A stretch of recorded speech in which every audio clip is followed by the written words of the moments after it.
वाराणसी में काशी के केदार क्षेत्र के शंकराचार्य घाट पर कोरोना काल में कालकवलित हुए असंख्यक जीवात्माओं की सद्गति के लिए आचार्य पंडित अवधराम पांडे जी के आचार्यत्व में त्रिपिंडी श्राद्ध व तर्पण का आयोजन संपन्न हुआ।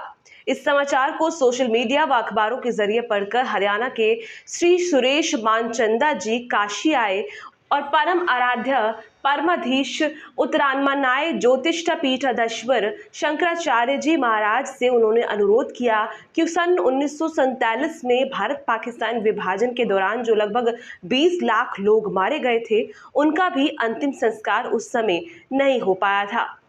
इसलिए उन सबकी सद्गति के लिए आज श्राद्ध तर्पण कर दिया जाए। शंकराचार्य जी महाराज ने इस बात को सहर्ष स्वीकार कर लिया और शंकराचार्य घाट पर ही यह विधि आज संपन्न हुई।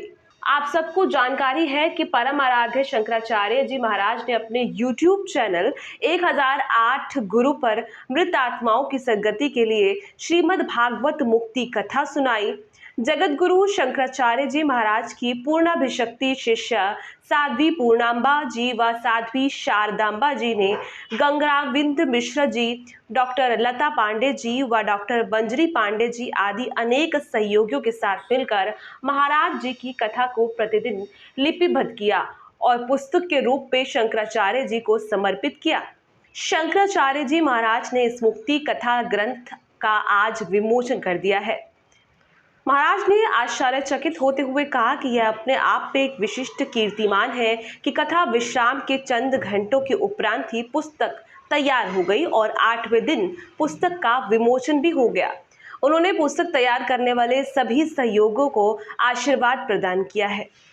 मेरा नाम अवधराम पांडे है और महाराज जी की आज्ञा से मैं मठ से संबंधित जो भी आदेश होता है कर्मकांड संबंधित, मैं उसका यहाँ संपादन करता हूँ।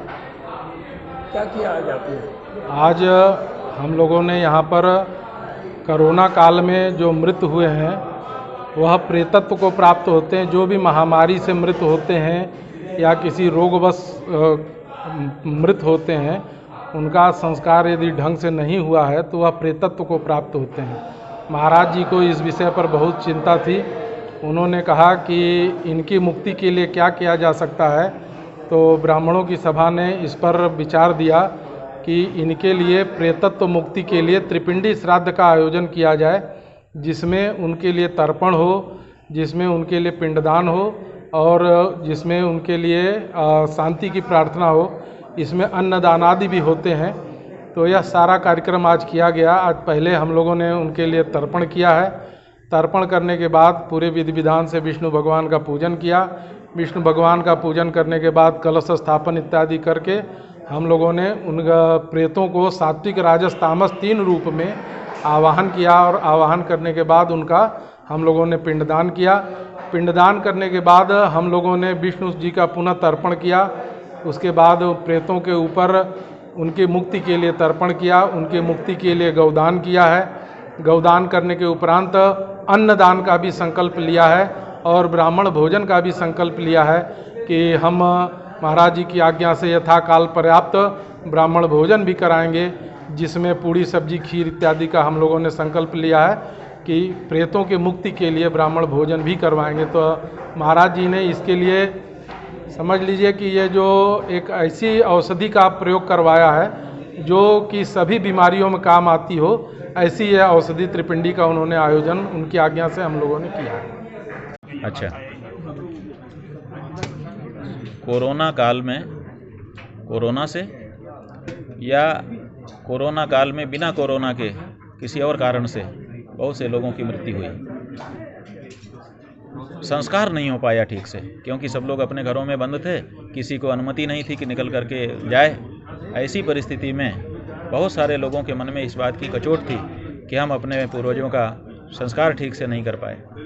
दूसरे, हमारे शास्त्रों में ये भी कहा गया है कि जिनका उत्तर संस्कार, अंतिम संस्कार ठीक से नहीं किया जाता है, उनकी भी सद्गति मुक्ति में बाधा रहती है, प्रेत योनि मिल जाती है आदि आदि।